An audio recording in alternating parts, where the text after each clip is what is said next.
दोस्तों इस video series में हम किसी एक पर्टिकुलर सेक्टर के बारे में बहुत डिटेल में स्टडी करते हैं और कौन कौन सी कंपनीज उस सेक्टर का पार्ट है जो आपकी रडार पे रहनी चाहिए वो भी हम डिस्कस करते हैं without sharing any recommendation to buy और सेल। दोस्तों एक इंटरेस्टिंग थॉट एक्सपेरिमेंट करते हैं। अगर आज से 10 साल के बाद दुनिया की इकोनॉमिक ग्रोथ को सबसे ज्यादा पुश देने वाली चीज का नाम पूछा जाए तो आपका आंसर क्या होगा? Crude oil, real estate, manufacturing? बहुत बड़ा चांस है कि आपका आंसर होगा आर्टिफिशियल इंटेलिजेंस। नंबर्स के साथ बात करें तो पिक्चर और क्लियर हो जाती है। पीडब्ल्यूसी के एक वाइडली साइटेड एस्टीमेट के हिसाब से एआई 2030 तक ग्लोबल इकोनॉमी में लगभग 15.7 ट्रिलियन डॉलर का कंट्रीब्यूशन ऐड कर सकता है। यह रफली चाइना और इंडिया की कंबाइंड इकोनॉमिक आउटपुट के आसपास का फिगर आता है। इनमें से approximately 6.6 trillion dollar productivity gain से आ सकते हैं, बाकी कंजम्पशन साइड इफेक्ट से।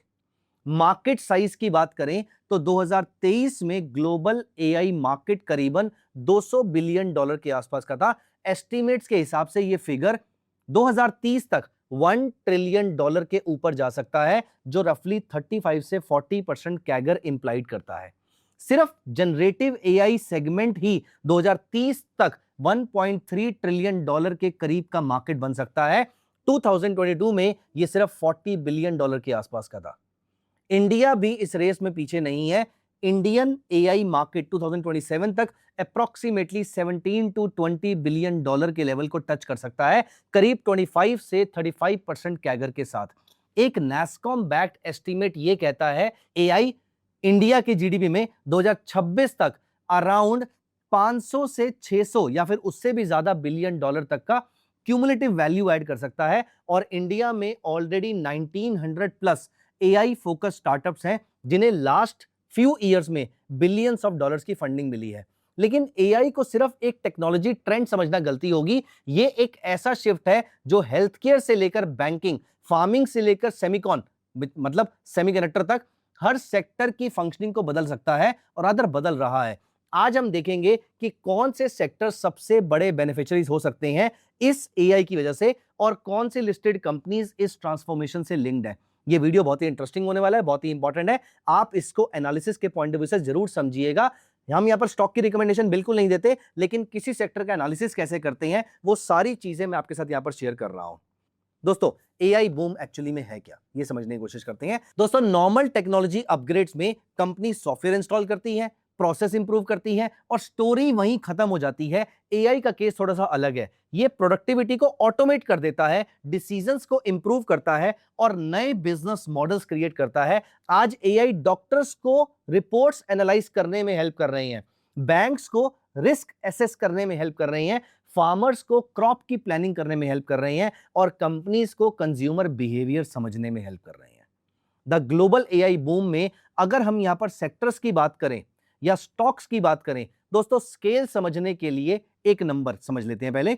मैकिन्जी, जो कि दुनिया की एक बहुत बड़ी रिसर्च और कंसल्टिंग कंपनी है, मैकिन्जी के एक एस्टीमेट के हिसाब से जनरेटिव एआई अलोन हर साल ग्लोबल इकोनॉमी में अप्रोक्सीमेटली 2.5 से 5 ट्रिलियन डॉलर तक की एडिशनल वैल्यू ऐड कर सकता है। इसी वजह से लार्ज एंटरप्राइजेस एआई एडॉप्शन को एग्रेसिवली परसू कर रहे हैं। सर्वेस बताते हैं कि 70% बड़े ऑर्गेनाइजेशंस कम से कम एक बिजनेस फंक्शन में एआई का यूज स्टार्ट कर चुके हैं। दोस्तों इंडिया के पास यहां स्ट्रक्चरल एडवांटेज है। 900 million plus internet users, world का सबसे बड़ा डिजिटल पब्लिक इंफ्रास्ट्रक्चर, यूपीआई, आधार, ओएनडीसी और दुनिया का एक सबसे बड़ा टेक टैलेंट पूल जिसमें हर साल लाखों इंजीनियर्स ऐड हो जाते हैं। यह कॉम्बिनेशन एआई एडॉप्शन के लिए स्ट्रॉन्ग फाउंडेशन प्रोवाइड करता है। यहां पर हम बात करेंगे अब एक एक करके सारे सेक्टर्स की, किस किस को एआई बूम से कैसे फायदा या फिर इंपैक्ट हो सकता है। वीडियो में आगे बढ़ने से पहले मुझे आपको एक बहुत ही इंटरेस्टिंग चीज बतानी है। अगर आप अपने एमटीएफ ट्रेड्स को बेटर प्लान करना चाहते हैं और अपने सेटअप से सारे गेसवर्क हटाना चाहते हैं तो हमने आपके लिए एक बिल्कुल free MTF trading excel sheet बनाई है जो आपके सारी कैलकुलेशंस खुद हैंडल कर लेगी। ये शीट आपको बताएगी कि आपके capital, risk appetite, stock type और इन्वेस्टमेंट होराइजन के हिसाब से कितनी MTF लेवरेज आप ले सकते हैं, आपकी टोटल पोजीशन साइज कितनी होनी चाहिए, ट्रेडिंग रूल्स के अकॉर्डिंग आइडियल स्टॉप लॉस क्या रहेगा और स्टॉप लॉस हिट होने पर आपका मैक्सिमम रिस्क कितना बनेगा। साथ ही ये आपको लेवरेज का एक्चुअल इंपैक्ट और ओवरऑल रिस्क लेवल भी क्लियरली दिखाएगी, ताकि हर ट्रेड से पहले आप एक इन्फॉर्म्ड डिसीजन ले सके। तो अभी इस वीडियो को पॉज कीजिए, डिस्क्रिप्शन में दिए गए गूगल फॉर्म लिंक को फिल करके अपनी फ्री एक्सेल शीट की एक कॉपी क्रिएट कर लीजिए और चलिए बिना किसी डिस्ट्रैक्शन के अब वापस अपने टॉपिक की तरफ चलते हैं। बात करते हैं पहले सेक्टर की, टेक्नोलॉजी एंड IT सर्विसेज। सबसे पहले बेनिफिशियरी टेक्नोलॉजी सेक्टर रहेगा। पहले क्लाइंट सॉफ्टवेयर डेवलपमेंट डिमांड करते थे, आज डिमांड इंटेलिजेंट सिस्टम्स की है, ऑटोमेशन, एनालिटिक्स और AI driven decision making solutions की। Indian IT industry already approximately $250 billion plus की हो चुकी है और एक्सपोर्ट्स का बड़ा हिस्सा बनाती है। AI engineers, machine learning specialist और क्लाउड आर्किटेक्ट्स की डिमांड रैपिडली बढ़ रही है। कुछ एस्टिमेट्स AI और ML रोल्स के लिए इंडिया में 1 मिलियन प्लस इंक्रीमेंटल डिमांड की बात करते हैं। माइक्रोसॉफ्ट, अमेजॉन और गूगल जैसे ग्लोबल जायंट्स ने इंडिया के इकोसिस्टम में मैसिव इन्वेस्टमेंट्स अनाउंस करी है। Combined commitments tens of billion dollars की रेंज में है। डेटा सेंटर्स, क्लाउड इंफ्रा और स्किलिंग इसमें इंक्लूड हो जाती है। ये इंडिकेट करता है कि इंडिया को ग्लोबल AI कैपेबिलिटी सेंटर के रूप में देखा जा रहा है। लिस्टेड कंपनीज इस सेक्टर में जो हैं, जो आपके रडार पे रहनी चाहिए, not a recommendation to do something, सिर्फ आपको बता रहा हूं कि कौन कौन सी कंपनीज ऐसी हैं जो आपके रडार पे होनी चाहिए। और ये करने के लिए पहले मैं आपको लेकर चलता हूं धन चार्ट्स पे, जहां पर मैं आपको TCS का चार्ट दिखाता हूं। TCS 2025 में अप्रोक्सीमेटली 5% रेवेन्यू ग्रोथ था, डेट फ्री बैलेंस शीट है, स्ट्रॉन्ग क्लाइंट रिलेशनशिप है और deep deep deep very deep talent pool है, जो कि पूरे इंडिया से और दुनिया की अलग अलग कंट्री से आता है। PE अप्रोक्सीमेटली 28 से 30 के आसपास की है। ये सारी चीजें मैं कहां से देखता हूं, ये सारी चीजें आप धन के स्कैनेक्स टर्मिनल पे जाके चेक कर सकते हैं। जैसे कि मैं यहां पर आपके सामने TCS देखता हूं, TCS की रिटर्न ऑन इक्विटी यहां पर आपको दिखाई दे जाएगी, TCS की डेट टू इक्विटी आपको यहां पर दिखाई दे जाएगी, प्राइस टू बुक रेशो और सेक्टर्स सब कुछ आपको यहां पर देखने को मिल जाएगा। दोस्तों अगर हम TCS की बात करें तो TCS एक कंजर्वेटिव लेकिन रिलायबल प्ले है। यहीं इसके साथ साथ एक और कंपनी आती है विच इज इन्फोसिस, इंडिया की second largest IT company. AI platform topaz के साथ जनरेटिव AI डील्स पुश कर रही है। लार्ज कैप, स्टेबल मार्जिन, 20% के आसपास की ऑपरेटिंग प्रॉफिट मार्जिन के साथ ये कंपनी भी आपके रडार पर रहनी चाहिए अगर आप AI बूम का पार्ट बनना चाहते हैं। ऑफ कोर्स इंडिया में अभी एडॉप्शन टाइम चल रहा है, तो यहां पर ग्रोथ इमीडिएटली एनवीडिया की तरह या TSMC की तरह नहीं आने वाली, लेकिन स्टिल आपको इनको रडार पे रखना चाहिए क्योंकि पहले अर्ली अडॉप्टर्स यही होने वाले हैं। तो इन्फोसिस को भी आप यहां पर देख सकते हैं। HCL की अगर हम बात करें तो इंजीनियरिंग एंड R&D सर्विसेज और प्रोडक्ट्स प्लस प्लेटफॉर्म्स का मिक्स है ये। AI और क्लाउड पर इसका स्ट्रॉन्ग फोकस है। यहां पर अगर हम परसिस्टेंट सिस्टम की बात करें तो 2025 में अप्रोक्सीमेटली 20% रेवेन्यू ग्रोथ था। AI, क्लाउड और डिजिटल इंजीनियरिंग पर कंपनी फोकस्ड है। ग्रोथ प्रोफाइल कंपैरेटिवली ज्यादा एग्रेसिव है कंपेयर टू जो पहले कंपनीज हमने डिस्कस करी हैं, लेकिन वैल्यूएशन भी उसी प्रीमियम पे चल रही है। मैं यहां पर आपको परसिस्टेंट सिस्टम दिखाता हूं। ये हमने परसिस्टेंट सिस्टम से क्लिक किया है और यहां पर अगर आप देखेंगे तो आपको कंपनी की सारी फाइलिंग्स यहां पर देखने को मिल जाएंगी। इन्वेस्टर प्रेजेंटेशन देखने को मिल जाएगा, ट्रांसक्रिप्ट देखने को मिल जाएगी, कॉन्फ्रेंस कॉल अटेंड करने को मिल जाएगी और कंप्लीट फाइनेंशियल रिजल्ट्स भी आपको देखने को मिल जाएंगे। कोफोर्ज और LTI Mindtree mid to large cap में डिजिटल इंजीनियरिंग के प्लेयर्स हैं, AI लेड ट्रांसफॉर्मेशन डील्स पर एक्सपोजर के साथ। दोस्तों कंपनी इस सेक्टर में बहुत सारी हैं, लेकिन हम चलते हैं अगले सेक्टर की तरफ। यहां पर हम सेकंड सेक्टर पे अगर चलें तो हेल्थ केयर की बात करेंगे। हेल्थ केयर में AI का इंपैक्ट फाइनेंशियल गेन से ज्यादा मीनिंगफुल हो सकता है। इंडिया को डॉक्टर शॉर्टेजेस, डिलेड डायग्नोसिस और एक्सेसिबिलिटी चैलेंजेस का सामना करना पड़ता है। WHO बेंचमार्क के अगेंस्ट इंडिया में डॉक्टर टू पेशेंट रेशो बहुत ज्यादा टाइट है और स्पेशलिस्ट का बहुत बड़ा कंसंट्रेशन सिर्फ और सिर्फ मेट्रोज में है। AI power tools in gaps को एड्रेस करने की कोशिश कर रहे हैं। एडवांस्ड इमेजिंग सिस्टम स्कैन्स को फास्टर एनालाइज कर सकते हैं, predictive systems future risk identify कर सकते हैं और टेलीमेडिसिन प्लेटफॉर्म स्पेशलिस्ट केयर को रिमोट एरियाज तक पहुंचा सकते हैं। एस्टिमेट्स के हिसाब से AI 2030 तक इंडिया के हेल्थ केयर इकोसिस्टम में अप्रोक्सीमेटली $25 बिलियन तक का कंट्रीब्यूशन कर सकता है और globally AI in health care markets 180 से $200 बिलियन की आसपास तक जा सकती है। अब यहां पर हेल्थ केयर में लिस्टेड कंपनीज जो आपके रडार पे होनी चाहिए वो अपोलो हॉस्पिटल हो सकती है। 2025 में अप्रोक्सीमेटली 16% रेवेन्यू ग्रोथ था। NH नारायण हृदयालय की अगर हम बात करें तो approximately 15% revenue growth rate, strong margin और relatively clean balance sheet. Operational efficiency की ये स्टोरी है एनएच की। दोस्तों यहां पर अगर हम मैक्स हेल्थ केयर और फोर्टिस की बात करें तो उसको भी इग्नोर नहीं कर सकते। बड़े हॉस्पिटल चेन्स, डिजिटल रिकॉर्ड्स और डायग्नोस्टिक पर स्केल के साथ ये कंपनीज बेनिफिट उठा सकती हैं। डॉक्टर लाल पाथ लैब्स और metropolis health care diagnostic player है जहां पर एआई ड्रिवन पैथोलॉजी और इमेजिंग इंटरप्रिटेशन डायरेक्टली रेलेवेंट है। फ्रेंड्स यहां पर हम आते हैं थर्ड सेक्टर पे, जो मुझे लगता है कि ये बहुत ही ज्यादा अंडररेटेड है, बहुत इंपॉर्टेंट सेक्टर है। एग्रीकल्चर शायद एआई का सबसे अंडररेटेड एप्लीकेशन एरिया है। ये सेक्टर इंडिया की 45% वर्कफोर्स को एम्प्लॉय करता है, पर जीडीपी में इसका शेयर कंपैरेटिवली छोटा होता है, यानी प्रोडक्टिविटी गैप बहुत बड़ा है। और एआई, ट्रस्ट मी, एआई इसी गैप को टारगेट कर सकता है। Farming traditionally weather uncertainty, soil conditions और इंफॉर्मेशन गैप से इंपैक्ट हो रही है। एआई ड्रिवन एनालिटिक्स इस अनसर्टेनिटी को रिड्यूस करने की कोशिश करते हैं। सैटेलाइट मॉनिटरिंग, क्रॉप एनालिटिक्स और वेदर फॉरकास्टिंग सिस्टम फार्मर्स को बेटर डिसीजन लेने में हेल्प कर सकते हैं।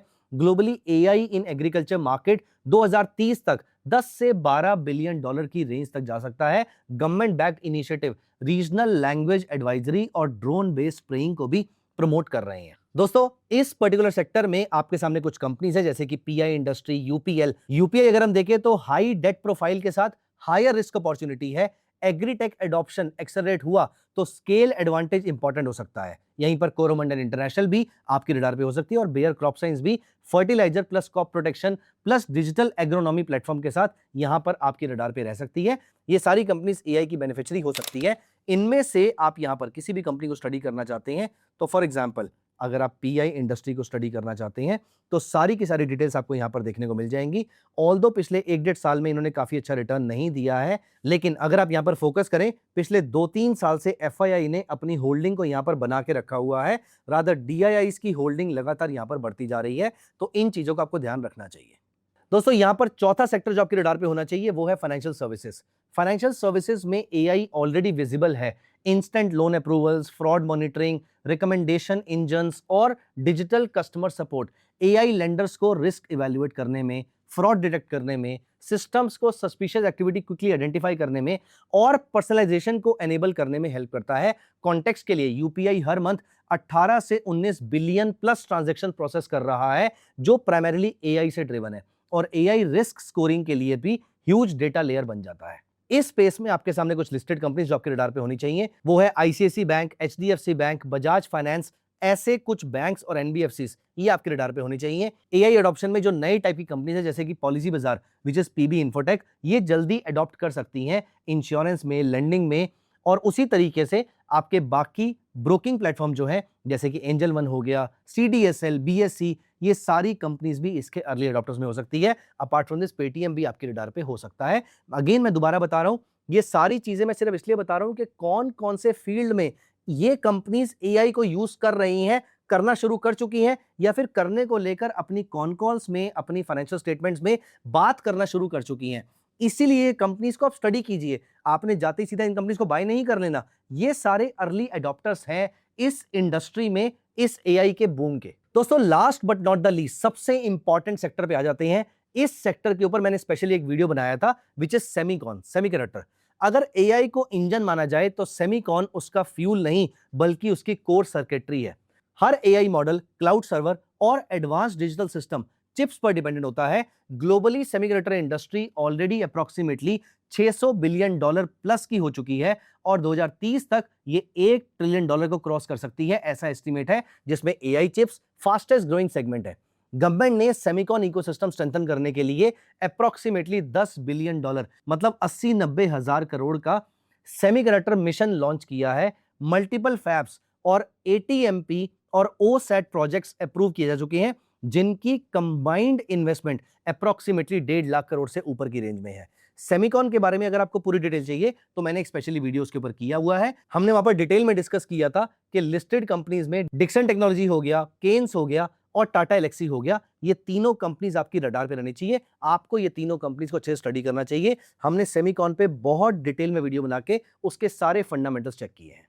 दोस्तों एक सेक्टर अगेन जो एआई के बूम से नहीं बच सकता, एआई के इंपैक्ट से नहीं बच सकता, वो है डिफेंस का सेक्टर। रादर डिफेंस का सेक्टर, इलेक्ट्रॉनिक का सेक्टर, वो बहुत शार्पली ग्रो कर सकता है, क्योंकि आपका दुश्मन एआई यूज कर रहा है और आप नहीं कर रहे होगे तो यहां पर आप पीछे रह जाएंगे। इसलिए मेरा मानना यह है कि दुनिया की सारी डिफेंस कंपनीज, चाहे वो यूएस की लॉकहार्ट मार्टिन हो या फिर वो इंडिया की एचएएल हो, ये सारी की सारी कंपनीज एआई को अपने वॉर जोन के अंदर डेफिनेटली लेकर आने वाली है। कैसे इन्होंने वॉर को एनालाइज करना है, वहां पर एआई का एक बहुत स्ट्रॉन्ग यूज के सामने आ सकता है। दोस्तों यहां पर आपके सामने कुछ रिस्क है जिसको आप इग्नोर नहीं कर सकते। पहला रिस्क है एग्जीक्यूशन के फियर्स, दूसरा है मैक्रो के फैक्टर्स, तीसरा है रेगुलेशन, चौथा है डिसरप्शन। बहुत सारी कंपनीज जो हैं वो एआई के थ्रू डिसरप्ट होने के लिए रेडी भी है या नहीं है, ये भी अभी नहीं मालूम है। तो हमने जितनी कंपनीज का नाम लिया है ये अभी तक अर्ली अडॉप्टर्स हैं, लेकिन क्या ये सर्वाइव कर पाएंगे, क्या ये सस्टेन कर पाएंगे, ये आपको देखना पड़ेगा। इसीलिए इनकी रेगुलर कॉन कॉल्स अटेंड करना, फाइनेंशियल स्टेटमेंट्स पढ़ना और फाइनेंशियल्स पे, स्पेशली क्वार्टरली फाइनेंशियल्स पे नजर रखना आपके लिए और मेरे लिए बहुत ज्यादा इंपॉर्टेंट हो जाता है। तो दोस्तों बॉटम लाइन ये है कि एआई सिर्फ एक फैशनेबल बज़वर्ड नहीं है, ये एक इकोनॉमिक फोर्स बन चुका है जो इंडस्ट्रीज को रीडिफाइन कर रहा है। Technology, health care, agriculture, financial services और सेमीकॉन, हर जगह एआई का इन्फ्लुएंस लगातार दिख रहा है। इंडिया के पास भी ऐसे लिस्टेड प्लेयर्स हैं जो इस ट्रांसफॉर्मेशन के डिफरेंट लेयर्स को रिप्रेजेंट करते हैं। सवाल ये नहीं है कि कल का विनिंग स्टॉक कौन सा होगा, सवाल ये है कि अगले 10 सालों में वैल्यू क्रिएशन किस डायरेक्शन में होने वाली है। और उस डिस्कशन में एआई को इग्नोर करना is almost impossible for now. दोस्तों मैं जाने से पहले डिस्क्लेमर दे दूं कि हमने आज जितनी बातें करी हैं वो सारा का सारा कंटेंट सिर्फ एजुकेशनल और इंफॉर्मेशनल पर्पस के लिए था। मेरा पर्पस ये है कि मैं आपको किसी सेक्टर को लेकर डीपली एनालिसिस करने में हेल्प करूं। फाइनेंशियल या इन्वेस्टमेंट एडवाइस में मत देखिएगा। इन्वेस्टमेंट से पहले प्लीज मेक श्योर कि किसी सेबी रजिस्टर्ड आरए से या फिर अपने फाइनेंशियल प्लानर से जरूर कंसल्ट कीजिए। हमने आज यहाँ पर पब्लिक लिस्टेड कंपनीज की बात करी है सिर्फ इस पॉइंट ऑफ व्यू से कि आप उनको स्टडी कर पाए। मिलते हैं अगली वीडियो में। Bye bye, take care of yourself. Investments in the securities market are subject to market risk. Read all the related documents carefully before investing.